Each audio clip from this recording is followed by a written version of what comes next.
a obrigatoriedade de se render ao judaísmo para que fosse de lá tirado. Então, nessa viagem que ele faz e depois, quando ele se apresenta aos não-judeus, explicando então a pregação que ele faz, o uso, da pregação de Cristo como sendo o Messias, proveniente em primeiro lugar para os judeus e depois para o resto do mundo, mas não necessariamente fazia obrigatório com que o Tito, que era grego, ele teria que se circuncidar. Depois você percebe aqui nos versículos 6, o versículo 6 ele vai falar a respeito dos títulos, a respeito da pressão. Paulo, na sua vez de perseguidor da igreja, ele tinha sobre si, sobre os seus ombros, essa questão de levar as insígnias do seu povo, da sua facção, da divisão dos fariseus. Olá, graça e a paz a todos. Sejam bem-vindos à Casa da Oração Milk. Você está gostando da nossa série? O vídeo já vai começar após a nossa vinheta. E eu aproveito, compartilha, inscreva nesse canal e siga-nos.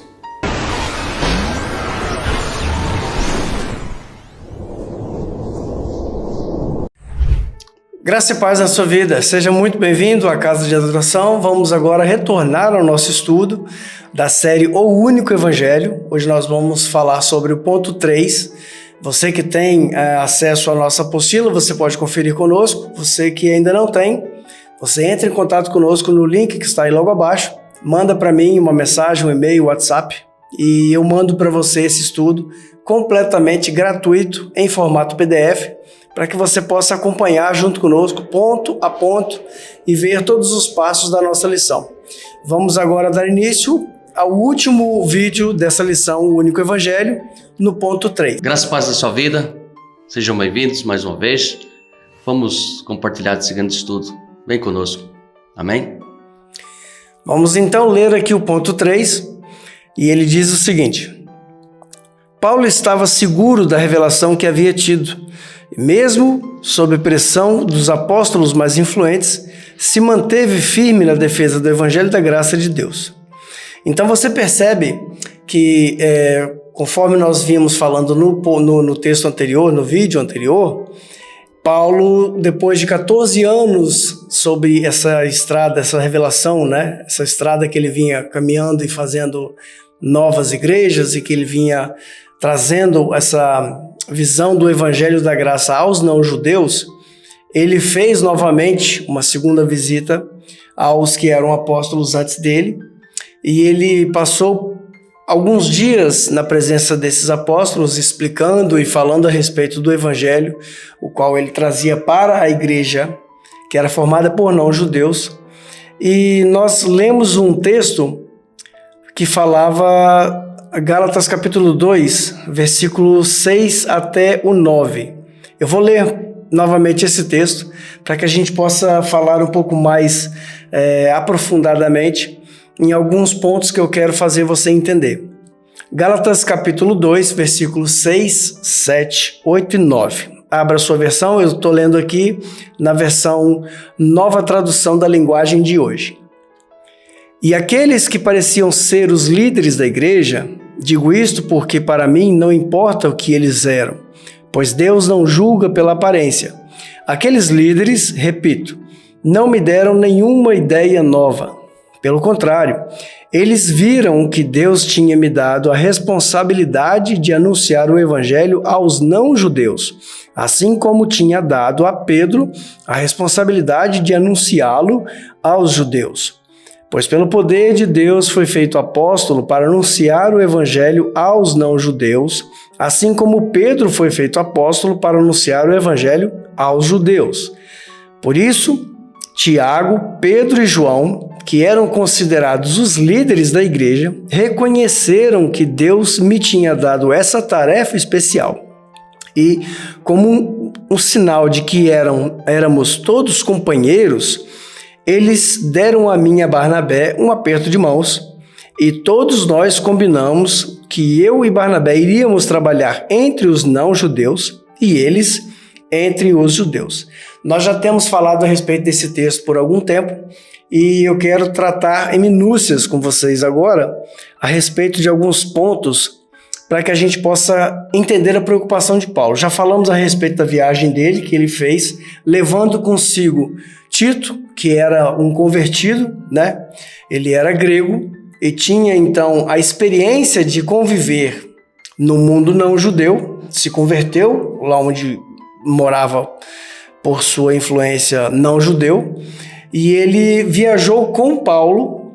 E eu até já mencionei aqui alguns textos e alguns comentaristas que reforçam essa ideia, tipo John Stott ou também o Timothy Keller e outros textos que a gente consulta para poder fazer certos estudos, e alguns têm uma opinião comum de que parecia que Paulo queria demonstrar para os que eram apóstolos antes dele que a pessoa convertida a Cristo não teria necessariamente a obrigatoriedade de se render ao judaísmo para que fosse de lá tirado. Então, nessa viagem que ele faz e depois, quando ele se apresenta aos não-judeus, explicando então a pregação que ele faz, o uso, né, da pregação de Cristo como sendo o Messias, proveniente em primeiro lugar para os judeus e depois para o resto do mundo, mas não necessariamente fazia obrigatório com que o Tito, que era grego, ele teria que se circuncidar. Depois você percebe aqui nos versículos 6, o versículo 6 ele vai falar a respeito dos títulos, a respeito da pressão. Paulo, na sua vez de perseguidor da igreja, ele tinha sobre si, sobre os seus ombros, essa questão de levar as insígnias do seu povo, da sua facção, né, da divisão dos fariseus, e carregar as cartas assinadas pelo Sanhedrin, que nós chamamos de Sinédrio, para poder executar as prisões e trazer arrastados, de onde quer que fossem achados, aqueles que eram considerados os hereges da seita do caminho. E ele então agora ele convertido ao cristianismo, vamos colocar ao evangelho, né, mais bonito, convertido ao evangelho, entregue então a sua vida na mão de Cristo, ele começa agora a se colocar como aquele que tecnicamente seria contrário àquilo que ele buscava calar. Então, quando ele tem contato com aqueles que já eram apóstolos antes dele, ele demonstra aqui o respeito, ele demonstra aqui, né, vamos colocar assim, uma distinção, uma deferência pelos que eram considerados os líderes da igreja, né? Pedro, Tiago, João, aqueles que estavam à frente da igreja de Jerusalém naquele momento e que eram considerados como sendo os primeiros, os líderes da igreja primitiva, vamos colocar assim, eles tem com ele uma atitude de recepção. Mas logo depois o texto vai dizer que chegaram a eles uns que eram convertidos da seita dos fariseus e que forçavam as pessoas a executar todas as leis de Moisés, primeiro seguindo o mandamento da Brit Milá, da circuncisão. Então, quando ele diz aqui que Paulo não se deixava impressionar, parece que dá sim a entender que Paulo ele estava se sentindo sobre uma pressão que as pessoas que estavam já antes dele e, além do mais, aqueles que eram fariseus, poderiam chamar sobre ele uma responsabilidade, dizendo que, bom, como você era um fariseu, você era um discípulo da seita do farisaísmo e aprendeu de um grande mestre, e nós também somos, então você deveria dar ouvidos a nós, né? Isso aí agora estou formulando ideias aqui, isso não está escrito em nenhum lugar, mas é como se a gente pudesse ver toda essa falcatrua acontecendo, né? Então vamos imaginar, vamos conjecturar, como diz aí os sábios. Você percebe que ele pode ter sentido um pouco acuado ali, mas o versículo 6 vai dizer que ele não se sentiu diminuído.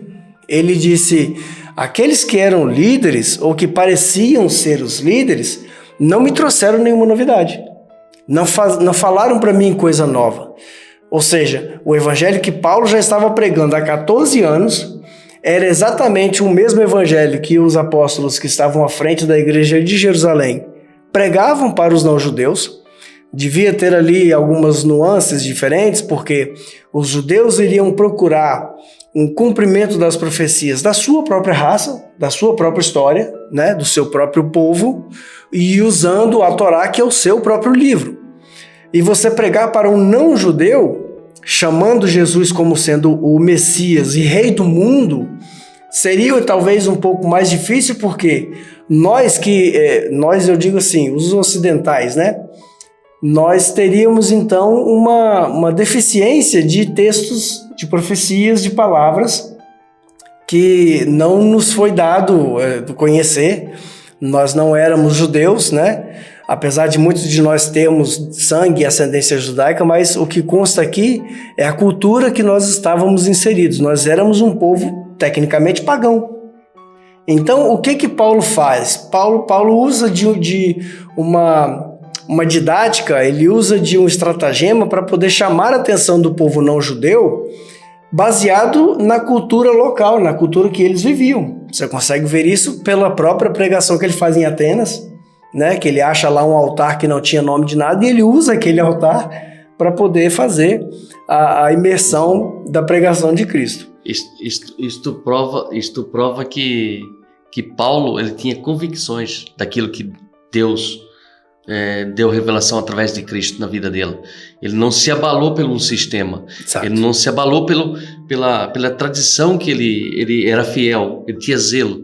Ele mostra aí que eu tenho minhas convicções, foi revelação de Cristo sobre a graça, o amor, a misericórdia do Senhor. Ele não se abalou por isso, ele não negociou com isso. Ele não se abalou com o sistema. Ele falou assim, não, estou focado naquilo que os apóstolos pregaram, aquilo que Jesus ensinou seus discípulos, seus apóstolos, e eu estou dando seguimento para buscar aqueles que não eram um povo escolhido. Aí mostra também que os judeus queriam fazer algo fechado para eles, né? Sim, uma exclusividade. Ser exclusivo, Deus ser exclusivo deles. E não, mas Deus veio para todos. A todos que reconhecer Jesus como Senhor e Salvador da sua vida. Então você percebe que Paulo ele usa de uma palavra forte e enérgica com esses que estavam ali acompanhando os primeiros apóstolos, né? E se coloca completamente contra. No próprio versículo vai dizer que ele diz que nós não permitimos, nós não cedemos em nenhum momento para que vocês tivessem acesso ao verdadeiro evangelho, né? Porque o que era feito, então, ao mundo judeu era meio que uma continuação das tradições deles, mas visando a utilizar a pregação do mundo judeu, a Torá, o Tanar e todos os livros da cultura judaica, para poder fazer com que eles vissem Jesus sendo o Messias cumprido, que já veio, né? Mas depois no capítulo 3 você vai ter mais percepção a respeito disso por causa do embate que aconteceu na igreja de Antioquia entre Paulo e Pedro a respeito da cultura judaica e da presença dos não-judeus juntos, mas eu não quero falar muito porque vai ser sequência nos próximos vídeos. No versículo 10 ele deixa uma coisa bem clara, que a única coisa que foi salientada pelos apóstolos Pedro, Tiago e João e os anciãos ou presbíteros, né, como você queira chamar, que estavam à frente das igrejas em Jerusalém, é que as novas igrejas, as novas comunidades messiânicas, elas não deixassem de prestar auxílio ou socorro aos pobres que tinham, tanto na igreja de Jerusalém, porque o próprio versículo vai dizer, versículo 10, ele vai dizer assim, só uma coisa pediram que lembrasse, que nós lembrássemos dos pobres das igrejas deles. E isso eu sempre tenho procurado fazer. Você pode perceber isso pelas escritas que ele escreve depois, as próprias cartas de Corinto, os Filipenses e não muito esclarecidamente, mas de uma forma mais subjetiva, a igrejas de Tessalônica, falando a respeito de uma coleta que era feita, né, um valor numérico, um valor numerário, vamos dizer assim, né, dinheiro, para que fosse levado para a igreja de Jerusalém, que naquela altura passava fome, realmente fome. Então, Paulo ele sempre esteve disposto a colaborar tanto no mundo judeu como não judeu, de uma forma a fazer com que todos chegassem ao entendimento do Evangelho e que todos realmente conseguissem se nutrir da palavra para entender que Jesus é o Messias que tinha que vir e que Jesus já veio e cumpriu essa palavra. Quando ele diz a respeito de toda aquela... O versículo 9 é que vai falar disso.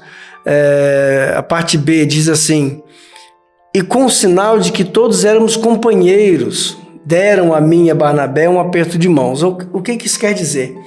Você percebe hoje um embate muito sério que existe nas denominações, né? Se você por acaso está numa denominação e você chega a um ponto, né, no seu crescimento espiritual, você está lendo, está estudando, você está buscando conhecimento e você se acha incomodado onde você está e você pensa, poxa, eu acho que aqui eu não estou no lugar realmente que me aproveita, eu não estou, sabe, no lugar onde eu deveria estar. E você começa a visitar, você acha um outro lugar que tem uma palavra mais ao seu gosto, né, eficaz, uma palavra mais voltada para aquilo que você no momento anseia. Então você pensa assim, poxa, eu vou sair de lá e vou vir para cá.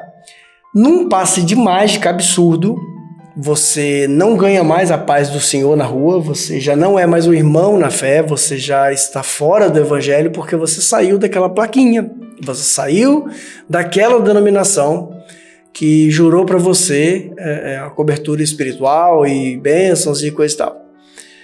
O que você percebe nesse texto é que mesmo estando debaixo o Evangelho é um só, a gente está falando disso aqui há muito tempo. Mas mesmo estando debaixo de disposições diferentes, né, como nós já esclarecemos, a maneira de se pregar o Evangelho para os judeus era uma, e a maneira de se pregar o Evangelho para os não-judeus era outra, era diferente. Tinha a mesma raiz, mas acabava por ser uma tarefa um pouco diferente, porque ela falava a respeito de culturas diferentes. Ela falava a respeito de mundos e visões diferentes. Se você lê a carta de 1 Coríntios, você vai entender que a preocupação de Paulo era lutar contra uma cultura completamente helenística, de convivência aos cultos pagãos, de frequentar os templos antigos, quer seja para adoração, quer seja para formar negócios, como a gente já explicou aqui, ou simplesmente por uma questão de você ter ali parentes ou amigos, né? Agora você pega esse contexto e você vê a parte de Atos que fala um pouco das viagens missionárias de Pedro, você percebe que a maneira com que ele pregou aos judeus foi outra coisa. Ele buscou as profecias bíblicas, ele leu os salmos, ele falou a respeito dos profetas e ele demonstrou para os judeus presentes naquela reunião que o Messias que estava na lei deles, na cultura deles e estava presente nas escritas deles era Jesus. Agora, a pregação para os não-judeus é uma pregação colocando Jesus como rei do mundo, como sendo um único Deus e um único Senhor, mas usando de um termo não tão judaico para poder as pessoas do mundo helenista da época compreenderem, né? Quando ele fala a respeito do mundo romano em que viviam os filipenses, como ele fala a respeito da cultura e de toda a lei democrática da época de Filemon, por exemplo, na questão do escravo fugitivo, Jesus é colocado como o Senhor de todos de uma outra forma. O Evangelho é um só. A pregação é que era, né, difusa, era um pouco... Não vou falar diferente para poder não confundir a tua cabeça, mas era uma pregação voltada, focada para propósitos diferentes, vamos colocar assim. E a visita que ele faz a Jerusalém, e ele tem esse embate contra os próprios da sua raça, da sua seita, da sua facção, lutando contra um tipo de regime e sistema que ele viveu dentro, que eram os fariseus. E ele consegue então mostrar para essas pessoas que existe ali uma indisponibilidade, uma não obrigatoriedade de você fazer com que os novos convertidos passassem por 613 ritos e preceitos e mandamentos, não faz sentido. Não tem como fazer sentido. Então, nesse momento você percebe, quando eles dão as mãos em sinal de confraternização, em sinal eu estou aquecendo, estou concordando com o que você está falando, e realmente não existe essa necessidade drástica, vamos colocar assim, de fazer com que um pagão se converta ao judaísmo e depois se liberte do judaísmo para o cristianismo. Não faz sentido. No versículo 10, ele foca essa ajuda para os pobres porque era uma coisa que a igreja tem que fazer, certo? Nós falamos isso no vídeo anterior e nós deixamos bem reforçada essa ideia porque nós não temos o hábito de pregar, né? A oferta no meio do culto. Não existe um momento da nossa liturgia que a gente para tudo e alguém chega à frente com um texto que fala de oferta para comover você a ofertar. Nós entendemos que a oferta ela é algo que surge completamente espontâneo, exatamente, completamente espontâneo, como um ato de adoração. Então, é parte do culto, não tem por que eu separar uma hora do culto para poder introduzir isso e comover você a ofertar, né? E aí, quando você lê que Paulo, Barnabé, Pedro, João, eles tinham o enfoque de ajudar os pobres, nós pregamos exatamente isso, que o seu motivo de culto é para manter a sua igreja aberta, é para ajudar a distribuir cestas básicas, é para poder ajudar uma pessoa que não tem recurso, entende? Quer dizer, nós, aqui da Milg, nós já pagamos o aluguel, nós já pagamos água, luz e todas as despesas que nós temos aqui. E aí, se nós tivermos também que arcar com cestas básicas, ou com ajudas, ou com alguma coisa que a gente faça para fora, somente nós, fica inviável, entende? Então, nós decidimos fazer uma coisa assim diferente para que os membros da igreja, as pessoas que congregam conosco, tenham a disponibilidade de ofertar sabendo onde vai essa oferta. Olha, eu quero ajudar aqui no pagamento do aluguel da igreja, eu quero ajudar aqui no pagamento da luz, eu quero pagar um talão de luz, né? Eu quero pagar uma conta de água, olha, eu estou sabendo aí que tem uma irmã que precisa de uma cesta básica, eu vou dar a cesta básica. Isso é oferta. Isso é ajudar os pobres, isso é ajudar os menos favorecidos, né? Então, uma coisa que ficou bem clara que eles tinham já no pensamento deles foi exatamente essa. Os que pareciam líderes da igreja, digo isso porque para mim não importa o que eles eram, pois Deus não julga pela aparência. Aqueles líderes, repito, não me deram nenhuma ideia nova. Está cheio de pessoas que senta com você e tenta pegar o esforço que você está fazendo e tenta redirecionar ou tenta ensinar você a fazer uma coisa que ele não está fazendo. Eles reclamam de algo que não estão fazendo. Eles reclamam que você está fazendo errado uma coisa que eles não estão fazendo. Então Paulo está falando a respeito disso, que ele não levou em consideração essas opiniões exatamente pelo fato de que eles só estavam ali para poder falar. Só estavam ali para reclamar. Eles não estavam prestando nenhum favor à igreja. Sabe? É o que eu gosto de chamar de crente pombo. Você sabe por que é um crente pombo?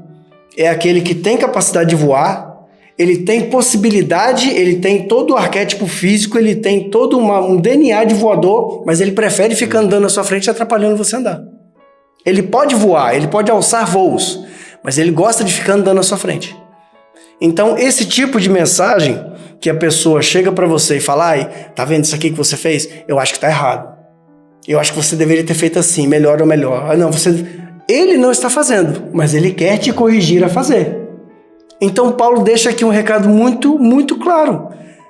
Aqueles que pareciam ser os líderes, aqueles que se diziam, não me deram nenhuma ideia nova. O que eu quero dizer com isso? Junte-se com pessoas que façam o reino crescer. Junte-se com pessoas que façam o evangelho se expandir, que faça com que a pregação chegue mais longe. Por que Paulo se juntou com Barnabé? Porque os dois tinham o mesmo desejo, o DNA era o mesmo, o sangue batia na veia do mesmo jeito. Mesma visão, né? Tinha a mesma visão, tinha a mesma disponibilidade. Olha, vamos ali vamos ali pregar e quem sabe ser espancado? Vamos ali, vamos pregar, vamos abrir igreja. Eles sabiam o que eles estavam enfrentando. Silas cantava na prisão com os pés amarrados. cheio de dores, todo calejado de tanto ser espancado. Você acha que quando saía daquilo ali, ele saía correndo e falava: olha, Paulo, eu não quero mais saber de você, eu vou me embora? Eu imagino Pedro, apóstolo Paulo e Silas pregando a teologia da prosperidade. Ui. Né? Ui. Então, nós temos que... Por isso que eu vou falar mais uma vez para você, irmãos. Neste canal, você está aqui hoje, você talvez entrou neste vídeo hoje. Nós estamos falando aqui do único evangelho. Nós estamos aqui falando nada para agradar o seu ego, o seu coração. Nós estamos fazendo você voltar para o evangelho genuíno. É isto. A nossa finalidade aqui é para que todos nós, voltamos para esse evangelho genuíno, para que possamos realmente voltar naquilo que Jesus ensinou aos seus discípulos e apóstolos. E apóstolo Paulo deu seguimento, Barnabé, Silas, João Marcos, Lucas e muitos outros que discípulos de Timóteo, discípulos de Paulo, né? Ficou nas igrejas, Timóteo e muitos, Filemão, que ele também falou ali com ele. Então por isso que está nesse canal, irmãos. Nós estamos aqui querendo te agradar, querendo os likes, querendo falar na nossa imagem. Não, nós queremos aqui elevar o único evangelho para você, para que você abra seus olhos e chame sua atenção. Isto aqui é uma série de estudo. Nós estamos, eu creio que nós estamos terceira série. Eu acho que já é a quarta série. Quarta série. E se é a quarta, teve a primeira, teve a segunda. Isto é tudo um segmento. E se você quiser, desde a primeira série, vai aí na descrição do nosso vídeo. Vai embaixo. Clica lá, tá lá. Vai abrir o... Como chama aquilo? Link list. Exatamente, vai aparecer. E vai lá e... Todos os contatos da casa estão lá. Tá lá, o Zap tá lá. O Instagram, o Facebook. Tá lá tudo. E tá lá em arquivo PDF para você falar. E nós enviamos para você gratuitamente isto. Gratuitamente. Vai lá ver os estudos, irmãos. E a única coisa que eu peço para você, gratuito, é se inscrever nesse canal e expandir. Fazer expandir esta palavra, o único e verdadeiro evangelho. Este evangelho é isto. O algoritmo do YouTube vai ver que este vídeo é de grande importância e começa a enviar para outras pessoas que talvez está engaiolado, tá na religião como Paulo estava engaiolado em religião, só naquele espaço em costumes e tradições e crenças alheias ao evangelho. E você é uma pessoa que Deus tem um propósito para fazer coisas grandes, levando esse evangelho, né? E talvez está fechado aí, enclausurado, fechado em gaiolas, sendo religioso, né? Eu às vezes eu uso e peço perdão para às vezes falar assim, mas parecemos que eu já vivi assim, irmãos. Aquelas coisas que os cavalos andavam em carroças. As tapas, que você só olha uma coisa, você pode olhar ao redor e ver coisas grandes que Deus pode fazer na sua vida, na sua família, nos seus e fora, no seu trabalho, em várias áreas da sua vida. Mas conhecendo o verdadeiro evangelho, o único evangelho, irmãos. Porque há muitas misturas, como Paulo batalhou arduamente com os falsos mestres, né, trazendo tradições, algo que as tradições deles trazendo para a igreja, e fazemos as mesmas coisas ainda no século XXI agora. Por isso que você não é obrigado a estar nesse canal, mas se você está gostando desse estudo, você compartilha, distribui esta palavra, que possamos realmente voltar ao verdadeiro evangelho, voltar ao evangelho perdido, lá em Atos capítulo 1, 2, e vai formando a igreja, voltar em Atos capítulo 2, quando as pessoas se aceitavam e reconheciam esse verdadeiro evangelho. E tudo de coração, né? Tudo de coração. Pessoas realmente se entregavam e começavam a fazer tudo por amor. Amém? Só reforçando, o link list agora tem que ser atualizado, porque lá ainda não tem o e-mail da casa, né? Casa de Adoração milk@gmail.com, e o TikTok, que foi aberto depois, também nós temos que colocar lá. Mas clica no link list e manda um WhatsApp para nós, uma mensagem no Instagram, uma mensagem no Facebook, diga: eu quero essa apostila, eu quero esse estudo. Você vai receber completamente grátis. Aqui a gente não cobra nada, nós não estamos trabalhando para nós, estamos trabalhando para o reino. E é o que nós queremos, exatamente fazer com que você deixe de ser um crente pombo, que você pare de ficar andando, atrapalhando quem quer voar e que você possa voar sozinho. O crente pombo é engraçado, ele deixa de comer tudo que pode ser apanhado no ar para poder vir, ficar andando e comer o que está na sarjeta. Eu não consigo entender por que as pessoas têm essa dificuldade. Se fosse na época dos antigos ainda, 1413, 1517, que as escrituras não estavam traduzidas, que não tinha Bíblia para todos, não existia uma Bíblia comum, a Vulgata Latina, não existia uma Bíblia na linguagem vernacular, ou seja, na linguagem que você fala. Mas hoje tem Bíblia nos mais diversos tipos, trejeitos, traduções, tem Bíblia de todo tipo. Só basta a pessoa ler e estudar. Irmãos, eu quero falar uma coisa aqui. Eu sei que muitas pessoas, isso é muita mesmo as pessoas, ele se sente bem no local, ele está se sentindo tão bem ali, não, eu estou bem aqui, mas Deus quer algo mais de você, não é só sentir bem, o evangelho é muito mais que isso, Jesus se sacrificou para que você seja muito mais que isto, de só sentir bem.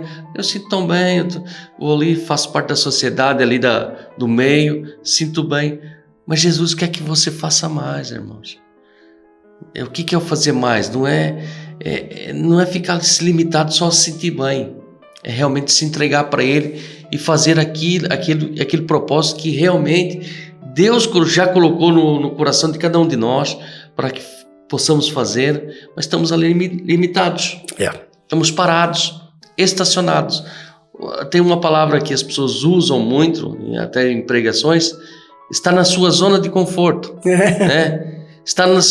Nós estacionamos na zona de conforto, está bem aqui, pronto. Eu vou ficar aqui, me sinto bem, gosto das pessoas. Pronto. E, vê muitas coisas que as palavras não batem.